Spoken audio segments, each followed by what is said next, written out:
And tonight, a cracking game tonight, West Ham Man City. We know Pep Guardiola takes the competition very seriously.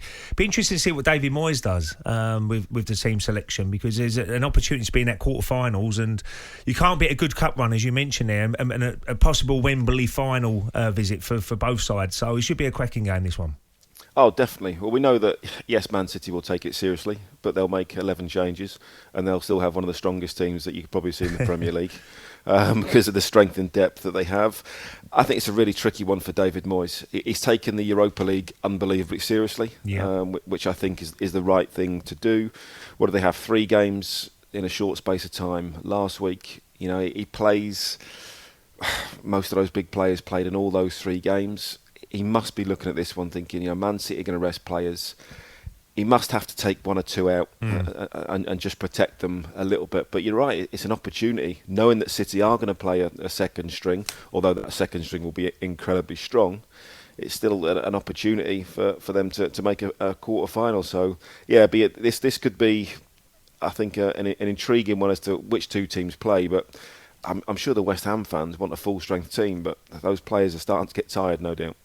What about, Dan, were you that surprised about Liverpool's victory at Old Trafford last weekend? Was that a massive surprise, or could you see, maybe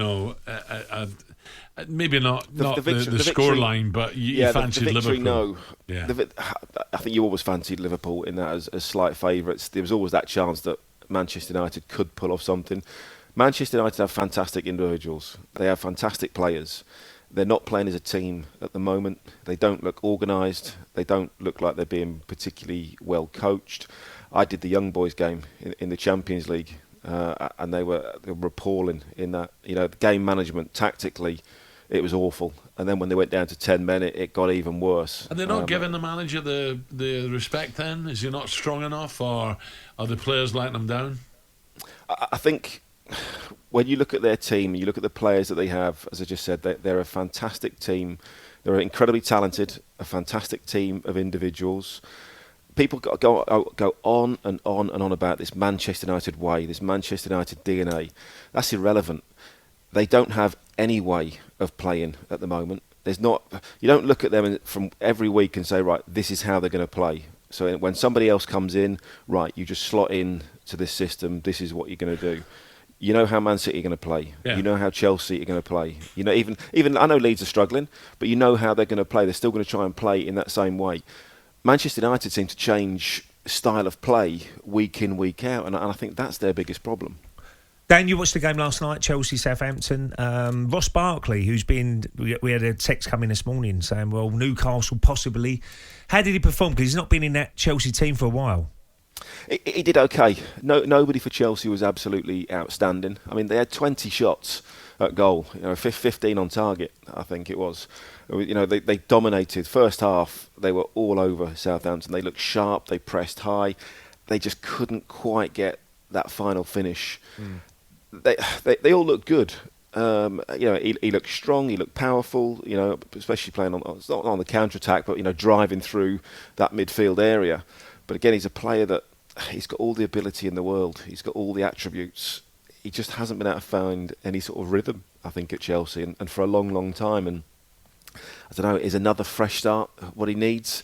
It looked like when he first went to Chelsea that was going to be the kick on that he needed, and it never really happened for him. But he's on the periphery more often than not. So maybe a move is in the offing. Danny, just a quick one. Glenn Otto today, happy birthday, Glenn. Talking about Dele Alli as well, and Spurs looking for I don't know what's there's something missing at Spurs as well. Big game at the weekend, Al, isn't it? Oh, it's, you look at that and you think, I just don't know what sort of side he's going to play.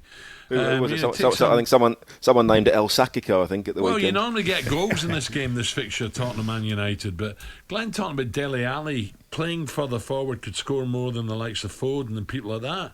Where is his best position for you, Danny? Dele? I think it is that almost that Frank Lampard position, coming late from midfield, running into the box, the 8 or the 10, in behind the forward, little bit of a free role. I mean, you have to remember he was sensational at MK Dons. Obviously, then got into the Tottenham side very, very young, and for 3-4 seasons was absolutely on fire. Yeah. Not just at Tottenham, obviously internationally as well, was superb.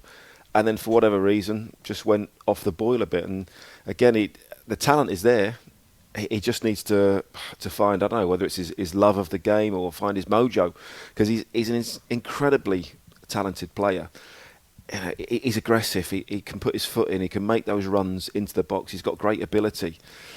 But what we're looking at now, 3 or 4 managers haven't really been able to sort of get that form back. So not quite sure what's wrong. talkSPORT Breakfast with Alan Brazil. Thursday and Friday morning, 6 till 10. On AM, on DAB, via the talkSPORT app and on your smart speaker.